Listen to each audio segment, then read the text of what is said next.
Understanding goods and services tax. ये हमारी series रहेगी जिसमें हम जीएसटी के बारे में राइट फ्रॉम द स्क्रैच, जिसे हम बोलते हैं कि शुरुआत से डिस्कशन करते हुए धीरे धीरे जीएसटी के हर पहलू को समझते हुए आगे बढ़ेंगे और कोशिश करेंगे कि जीएसटी को हम उस भाषा में समझा पाए जिससे हर कॉमन पर्सन तक जो जीएसटी में नया है वो इसकी कॉम्प्लेक्सिटीज को, इसकी जटिलताओं को समझ सके। हमारी तरफ से एक कोशिश रहेगी, आपका साथ रहा तो ये कोशिश भी सक्सेसफुल होगी। हम इस सीरीज में जीएसटी के जटिल पहलुओं को छोटे छोटे उदाहरण जो हमारे रोजमर्रा की जिंदगी में हमको दिखते हैं उससे जीएसटी के अलग अलग प्रोविजंस को समझाने की कोशिश करेंगे। जो चीजें कॉम्प्लेक्स हैं उनको छोटे छोटे भागों में बांट करके सरल तरीके से आपके साथ शेयर एवं डिस्कस करेंगे। और जैसा इस सीरीज का नाम है understanding goods and services tax, तो उम्मीद है कि जब तक ये सीरीज अपने अंतिम चरण तक पहुंचेगी तब तक हम और आप इस उद्देश्य में सफल हो सकेंगे। तो चालू करते हैं आज का सेशन, जिसमें से पहले कौन कौन से टैक्सेस थे और जीएसटी आने के बाद में क्या टैक्सेस रहे हैं उस पे एक नजर डालते हैं। अगर हम देखें तो जीएसटी से पहले इतने सारे टैक्सेस थे। वैट जो सेल पे लगता था, एक्साइज ड्यूटी जो गुड्स की मैन्युफैक्चरिंग पे लगता था, सेंट्रल सेल्स टैक्स जो दो राज्यों के बीच में जब किसी डीलर के द्वारा सेल ऑफ गुड्स करी जाती थी तब लगता था, एडिशनल कस्टम्स ड्यूटी जो इंपोर्ट ऑफ गुड्स पे लगता था, स्पेशल एडिशनल ड्यूटी जो इंपोर्ट ऑफ गुड्स पे लगता था, एंट्री टैक्स जो किसी भी लोकल एरिया में जब गुड्स की एंट्री होती थी तब लगता था, सर्विस टैक्स जो सर्विस के प्रोविजन पे लगता था, एंटरटेनमेंट टैक्स जो एंटरटेनमेंट पे लगता था, लग्जरी टैक्स जो लग्जरी पे लगता था। मतलब एक कॉमन बिजनेसमैन को इतने सारे टैक्सेस के बारे में ध्यान रखना पड़ता था। अगर मैं सिनेमा देखने जाता था तो उस पर सर्विस टैक्स भी लगता था, उस पर एंटरटेनमेंट टैक्स भी लगता था। अगर मैं होटल में जाता था, रूम में रुकता था, तो उस पर सर्विस टैक्स भी लगता था, लग्जरी टैक्स भी लगता था। अगर मैं रेस्टोरेंट में खाना खाने जाता था तो वहां सर्विस टैक्स भी लगता था और वैट भी लगता था। तो इतने सारे टैक्सेस एक बिजनेसमैन को ध्यान रखना और जाने अनजाने उससे वो टैक्सेस में भूल हो जाना और उसके बाद पेनल्टी, इंटरेस्ट, टैक्स अपनी जेब से देना एक बहुत ही कॉम्प्लेक्स स्ट्रक्चर था। तो अब जब जीएसटी आया तब ये सारे टैक्सेस जो सेल पे लगते थे, जो मैन्युफैक्चरिंग पे लगते थे, जो इंपोर्ट पे लगते थे, जो सर्विस पे लगता था, जो एंटरटेनमेंट पे लगता था, जो लग्जरी पे लगता था, वो सब मर्ज होकर के एक टैक्स बन गए जीएसटी। और वो कब लगने लग गए? सप्लाई पे लगने लग गए। तो मतलब अब सेल का एम्फेसिस नहीं रहा, अब मैन्युफैक्चरिंग जरूरी नहीं रही टैक्स लगने के लिए, अब इंपोर्ट जरूरी ना टैक्स लगने के लिए, अब सर्विस जरूरी नहीं रही, अब एंटरटेनमेंट जरूरी नहीं रहा, अब लग्जरी जरूरी नहीं रही, अब एक टैक्सेबल इवेंट निकल के आया सप्लाई, और उस सप्लाई पे टैक्स लगने लगा। ये सप्लाई क्या है हम आगे आने वाली अपनी सीरीज में इसको डिस्कस करेंगे, पर अब एक मूल मंत्र, एक बेसिक थीम जो हमको ध्यान रखनी है कि जीएसटी में अब sale, manufacturing, entertainment, luxury, entry, ये सब मर्ज होकर के एक इवेंट में आ गए हैं सप्लाई। अब वो जब भी सप्लाई पूरी होगी, चाहे वो गुड्स की होगी या सर्विस की होगी, तब जाके जीएसटी लगेगा। तो ये एक सिंप्लीफिकेशन जो जीएसटी के द्वारा लाने की कोशिश करी गई है कि सारे टैक्सेस जो अलग अलग समय पे लगते थे अब जाकर के वो जीएसटी में मर्ज हो गए, और वो एक इवेंट आ गया जिसका नाम था सप्लाई। इस फ्लो चार्ट जो आप अभी देख रहे हैं अपनी स्क्रीन पे, इसके थ्रू मैंने जीएसटी में एक कोई ट्रांजैक्शन किस तरह से शुरुआत होकर के अपने एंड पॉइंट तक पहुंचेगा, मैंने उसको दिखाने की कोशिश करी। और आज के हमारा जो डिस्कशन है, जो हमारी प्रथम स्लाइड सीरीज का पार्ट है, उसमें हम इसी स्लाइड पे डिस्कशन रखेंगे। तो सबसे पहले अगर मैं कोई बिजनेस रन करता हूं तो जीएसटी में मेरे को सबसे पहली चीज क्या देखनी है? मेरे को सबसे पहली चीज देखनी है कि क्या मेरी एक्टिविटी सप्लाई है या नहीं है। तो अगर मैं बहुत सिंपल शब्दों में बात करूं तो इस कंसेप्ट को बहुत सिंप्लीफाई करने की कोशिश करी गई, जिससे ये बताया गया कि बिजनेस में जो भी एक्टिविटी करी जा रही है वो सप्लाई मानी जाएंगी, सिर्फ कुछ एक्टिविटीज को छोड़ के।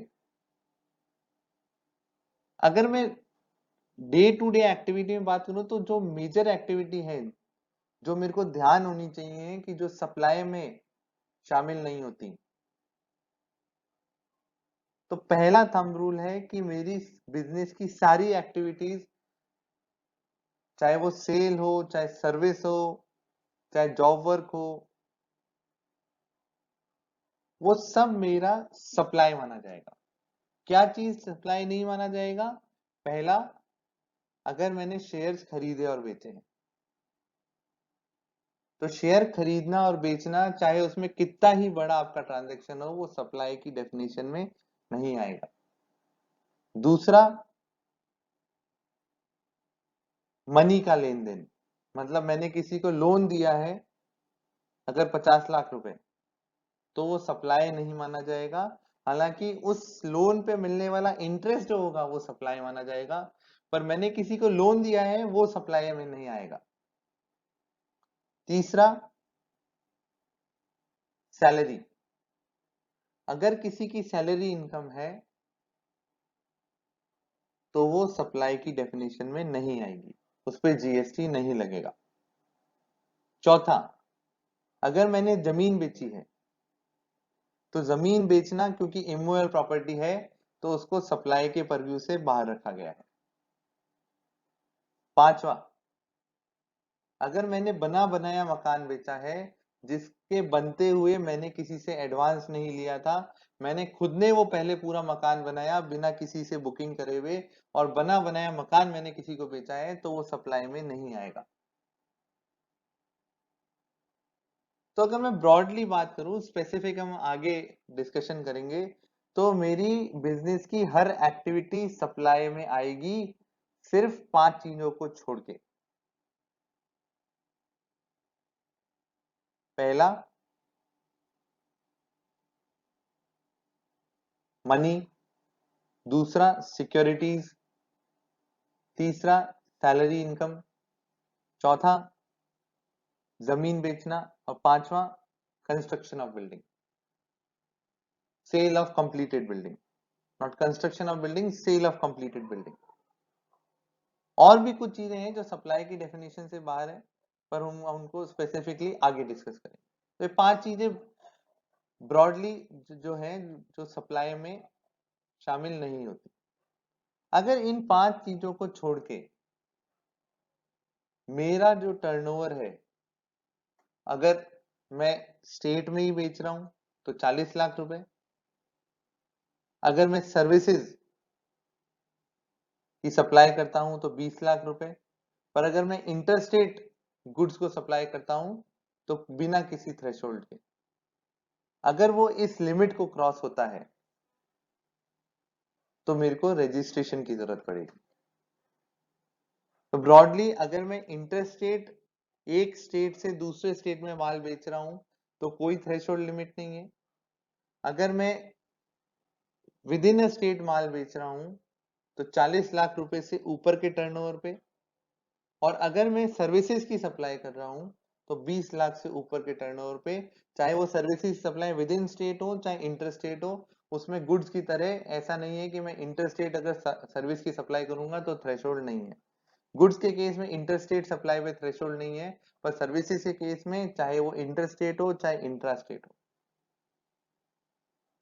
20 लाख की लिमिट है। तो ब्रॉडली अगर ये टर्नओवर की लिमिट्स क्रॉस होती हैं तो मेरे को रजिस्ट्रेशन की जरूरत पड़ेगी। मैंने जीएसटी में रजिस्ट्रेशन लिया, जीएसटी में रजिस्ट्रेशन लेने के बाद में मेरे को वो कौन सा पॉइंट है जब मेरे को पता चलेगा कि अब मेरे को टैक्स जमा कराना है। क्योंकि जैसा हमने शुरुआत में बात करी थी कि अब ना तो सेल रेलेवेंट है, ना मैन्युफैक्चरिंग रेलेवेंट है, ना एंटरटेनमेंट प्रोवाइड करना रेलेवेंट है, ना लग्जरी प्रोवाइड करना रेलेवेंट है। तो वो कौन सा पॉइंट है जब मेरे को पता चलेगा कि अब मेरे को टैक्स जमा कराना है। वैट की अगर बात करूं तो माल बेचता था तब बिल बनता था, एक्साइज ड्यूटी में माल मैन्युफैक्चरिंग होता था तब बिल बनता था, तब टैक्स लगता था। सर्विस टैक्स में जब सर्विस दी जाती थी तब टैक्स लगता था। तो जीएसटी में उस प्रोविजन को नाम दिया गया है टाइम ऑफ सप्लाई। वो समय जब सप्लाई कंप्लीट हुई है और जब टैक्स भरने की लायबिलिटी आ जाएगी, उसको कहते हैं टाइम ऑफ सप्लाई। तो बहुत सिंपल तरीके से अगर बात करूं तो गुड्स के केस में अब क्योंकि मैन्युफैक्चरिंग और सेल रेलेवेंट नहीं रही, तो गुड्स के केस में सप्लाई पूरा होने के समय को उसके मूवमेंट से लिंक किया गया है, जिसमें उन्होंने बोला है कि अगर आपका गुड्स आपकी शॉप आपकी फैक्ट्री से बाहर निकलता है तो वो बिल से ही बाहर निकलेगा। कब बिल इशू करना जरूरी नहीं होगा, जब आप अपनी फैक्ट्री या शॉप से बाहर माल निकाल रहे हैं, तो उन्होंने उसके स्पेसिफिक एक्सेप्शन जो है वो जॉब वर्क के केस में और रूल 55 ऑफ सीजीएसटी एक्ट में इंसेंसेस दिए कि भाई अगर आप सेक्शन 143 के तहत अगर प्रोविजंस के तहत जॉब वर्क के लिए माल निकालते हैं या फिर रूल 55 में दी हुई सर्कमस्टेंसेज में गुड्स को बाहर निकालते हैं, तब आप चालान से बाहर निकाल सकते हैं। पर उसके अलावा जब भी गुड्स आपके आपके शॉप या फैक्ट्री से बाहर निकलेंगे, प्लेस ऑफ बिजनेस से बाहर निकलेंगे, तो वो बिल से ही निकलेंगे। और सर्विसेज के केस में उसको कंप्लीशन ऑफ सर्विस से लिंक किया कि जिस दिन भी आपकी सर्विस कंप्लीट हो गई उसके 30 दिन में आपको बिल बनाना है, और उसके अकॉर्डिंग आपकी टाइम लिमिट डिसाइड होगी कि वो सप्लाई कब कंप्लीट मानी जाएगी। तो बहुत सिंपल सा कंसेप्ट अगर माने तो गुड्स के केस में मूवमेंट से लिंक किया, और मूवमेंट से उन्होंने इनवॉइस को लिंक किया, और इनवॉइस से आपका टैक्स ड्यू करने की डेट डिसाइड करी। और सर्विसेज के केस में कंप्लीशन ऑफ सर्विस से लिंक किया, और कंप्लीशन ऑफ सर्विस से इनवॉइस जारी करने की डेट तय करी, और उससे आपकी टैक्स लायबिलिटी की डेट डिसाइड करी। चलिए मैंने अपना वो टाइम भी डिसाइड कर लिया कि मेरे को बिल कब बनाना है, जो मेरा टाइम ऑफ सप्लाई माना जाएगा। उसके बाद नेक्स्ट स्टेप आया कि ठीक है चलिए मैं बिल तो बना दूंगा, पर मैं टैक्स कौन सा लगाऊंगा, सीजीएसटी एसजीएसटी लगाऊंगा या आईजीएसटी लगाऊंगा। तो इसको डिसाइड करने के लिए कि सीजीएसटी एसजीएसटी लगना है या आईजीएसटी लगना है, इसको डिसाइड करने से पहले हमको ये डिसाइड करना पड़ेगा कि उसकी प्लेस ऑफ सप्लाई क्या है, मतलब वो जगह जहां पे वो सप्लाई दी गई है वो कौन सी जगह है। अगर मैं वैट रेजिम की बात करूं, तो अगर मैं राजस्थान में रह करके गुजरात में माल बेचता था, तो ये माना जाता था कि मैंने सेल जो करी है वो गुजरात में करी है, तो इसलिए मेरे को सीएसटी लगाना होता था। तो उसी तरह से अब मेरे को ये डिसाइड करना है कि अगर मैं राजस्थान में हूं तो ऐसी वो कौन सी जगह है जहां पे सप्लाई की गई है। अगर वो सप्लाई मेरी से अगर वो जगह जहां पे मैंने सप्लाई करी है अगर वो मेरे ही स्टेट में आती है तो सीजीएसटी एसजीएसटी लगाऊंगा, अगर वो किसी दूसरे स्टेट में आती है तो आईजीएसटी लगाऊंगा। तो प्लेस ऑफ सप्लाई वो जगह जहां पे सप्लाई करी गई है। तो मान लीजिए अगर मैंने राजस्थान में रह के सप्लाई करी है और मेरे को पता चलता है कि वो जगह जहां पे मैंने सप्लाई करी है वो मध्य प्रदेश है, तो राजस्थान से मध्य प्रदेश अगर सप्लाई करी गई है तो आईजीएसटी लगेगा। और पता चला कि मैंने राजस्थान में रह के राजस्थान में ही सप्लाई करी है तो सीजीएसटी और एसजीएसटी लगेगा। तो चलिए मैंने ये भी डिसाइड कर लिया कि मेरी वो समय कब है जब बिल बनाना है और मेरे को सीजीएसटी एसजीएसटी लगाना है या आईजीएसटी लगाना है। तो उसके बाद नेक्स्ट क्वेश्चन आता है कि किस वैल्यू पे लगाना है। तो वो वैल्यू जो है वो सेक्शन 15 में उन्होंने दिया है, बहुत सिंपल सा रूल दिया है कि अगर आप दो कंडीशन पूरी करते हैं तो जो वैल्यू आपके बिल पे दिखाई गई है वो ही वैल्यू फाइनल मानी जाएगी जीएसटी के लिए, subject to certain addition and deduction. तो अगर वो दो कंडीशंस क्या हैं, पहली तो मैंने जिसको माल बेचा है या गुड सर्विस की सप्लाई करी है, जिसको मैंने गुड्स की सप्लाई करी है या सर्विस की सप्लाई करी है, वो मेरा रिलेटेड पार्टी नहीं होना चाहिए। अगर मैं सिंपल बात करूं तो व्हाट इज रिलेटेड पार्टी, तो रिलेटेड पार्टी की डेफिनेशन में एक जो कंपोनेंट है वो है फैमिली मेंबर। तो मैंने जिसको गुड्स या सर्विस सप्लाई करे हैं अगर वो मेरे रिलेटेड पार्टी नहीं है और जो वैल्यू मैंने बिल पे दिखाई है वो ही फाइनल वैल्यू है, और जो चीज मैंने बेची है वो वैल्यू जो बिल पे दिखाई गई है उसकी फेयर वैल्यू को दर्शाती है, तो मेरी बिल वैल्यू ही फाइनल मानी जाएगी, उसको कोई चेंज चैलेंज नहीं कर सकता। तो बिल वैल्यू को फाइनल वैल्यू मानने के लिए दो कंडीशन मेरे को पूरी करनी है कि जिसको मैंने गुड्स या सर्विस सप्लाई करी है वो मेरा रिलेटेड पार्टी नहीं है, और दूसरा जो वैल्यू मैंने बिल पे दिखाई है वो उन गुड्स और सर्विस की प्रॉपर मार्केट वैल्यू को रिफ्लेक्ट करते हैं, जिसको अगर मैं टेक्निकल टर्म से बोलूं कि price is the sole consideration of the supply. अगर ये दो कंडीशन पूरी करी गई हैं तो नॉर्मल केसेस में मेरी बिल वैल्यू को फाइनल माना जाएगा। पर अगर दोनों में से एक भी कंडीशन पूरी नहीं हुई तो फिर गवर्नमेंट ने रूल 27 से लेकर के 34 के बीच में कुछ स्पेसिफिक रूल्स दिए हैं जिनको फॉलो करके मेरी वैल्यू ऑफ सप्लाई निकाली जाएगी। तो चलिए बिल बनाया, सीजीएसटी एसजीएसटी डिसाइड किया, वैल्यू निकाली और टैक्स लगा दिया। अब टैक्स लगाने के बाद में उसमें से मैंने जो परचेज पे या इनवर्ट सप्लाईज पे टैक्स दिया हुआ है वो आईटीसी माइनस होगी। तो वो आईटीसी कौन से क्राइटेरिया में माइनस होगी, क्या चीज के आईटीसी के लिए मैं एलिजिबल हूं। तो वापस से हम प्री जीएसटी रेजिम में जाते हैं। पहले सेल से सेल का लिंक था, मतलब मैं जो गुड्स खरीदता था वो बेचता था तो ही उतने पे ही वैट की क्रेडिट मिलती थी।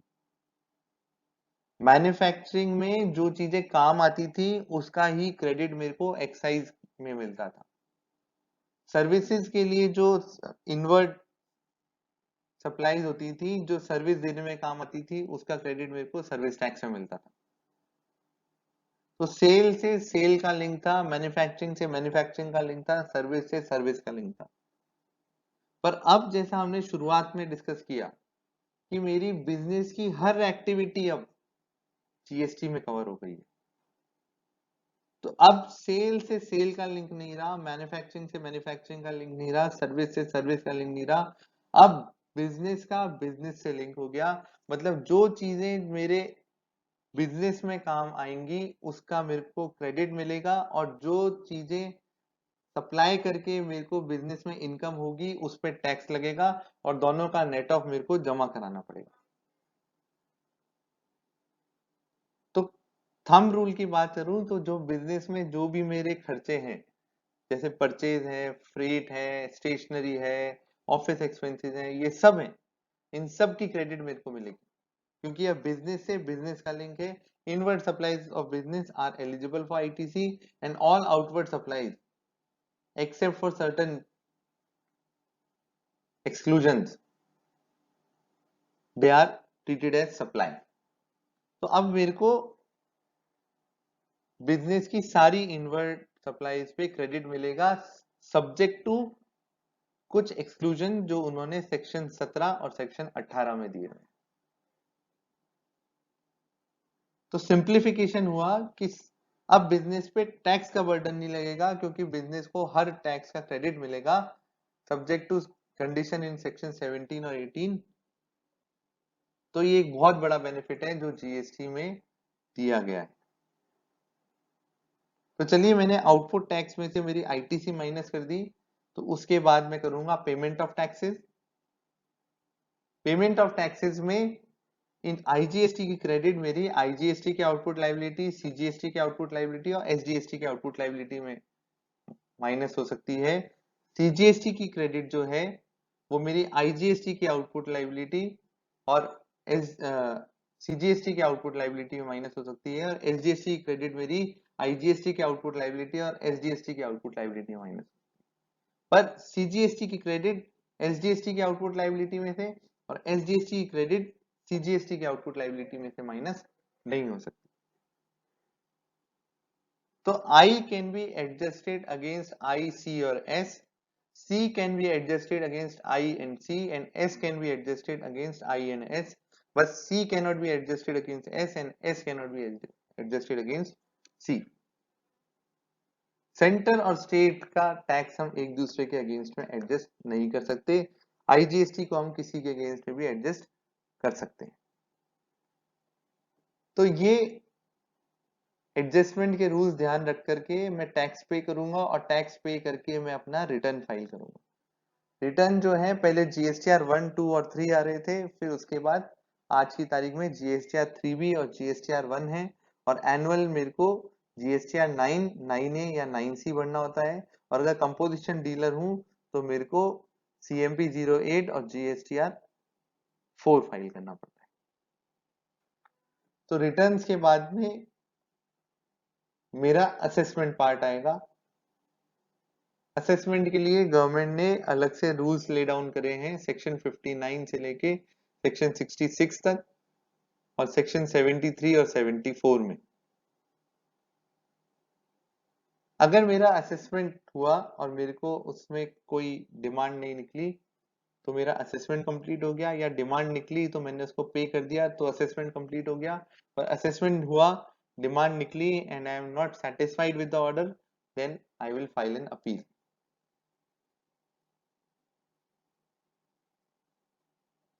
और अपील फाइल करने के बाद में अपील का प्रोसेस दे रखा है, जहां पे कमिश्नर अपील्स, ट्रिब्यूनल, सेस्टैट, जी स्टैट, हाई कोर्ट और सुप्रीम कोर्ट, ये अलग अलग फोरम्स हैं जहां पे मेरे को अपील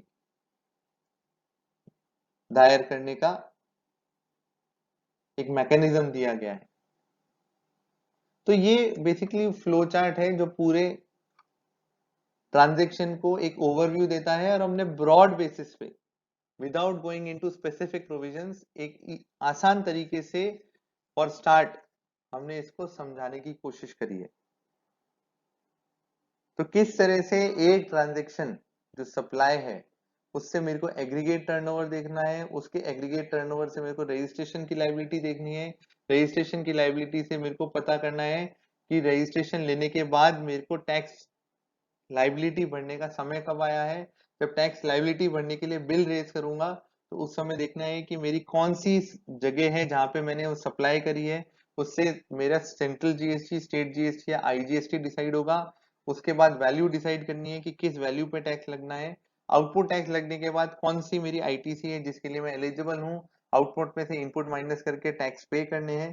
टैक्स पे करने के बाद रिटर्न फाइल करने हैं, रिटर्न फाइल करने के अगर असेसमेंट होता है और आई am not satisfied with assessment तो मेरे को अपील फाइल करनी है। So this is the broad flow chart of how a supply commences and terminates its journey. आगे जाते हुए हम इनके डिटेल्ड प्रोविजन और स्पेसिफिक प्रोविजन को जितनी इजी लैंग्वेज में डिस्कस कर सकते हैं उतनी इजी लैंग्वेज में इसको समझने और डिस्कस करने की कोशिश करेंगे। कोशिश इसलिए क्योंकि जीएसटी अपने आप में एक बहुत ही कॉम्प्लेक्स सब्जेक्ट है, पर आसान तरीके से समझाते हुए चलेंगे तो शायद हम इसकी जटिलताओं को सुलझा पाएंगे। So this was my entire presentation for day 1.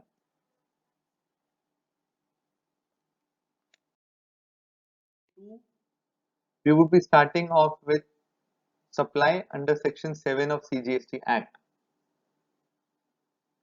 हमारा सीरीज का सेकंड पार्ट कल हम अपलोड करेंगे जिसमें हम सेक्शन 7 ऑफ सीजीएसटी एक्ट को डिस्कस करेंगे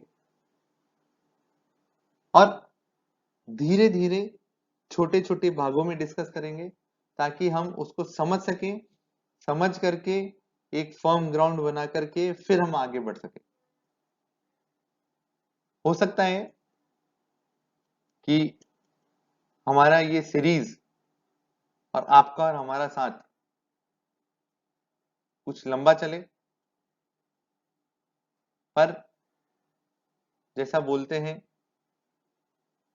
कि मंजिल की तरफ बढ़ेंगे तो कारवां बढ़ता जाएगा, और जब कारवां बढ़ता जाएगा तो समय चाहे कितना ही लंबा हो वो आसानी से कट जाए। कल मिलते हैं 26 अप्रैल को, day 2 supply section 7 of CGST act. धन्यवाद कि आपने अपना समय दिया और इस प्रेजेंटेशन को देखा। उम्मीद करता हूं कि कल हम फिर मिलेंगे इसके दूसरे भाग के साथ। धन्यवाद।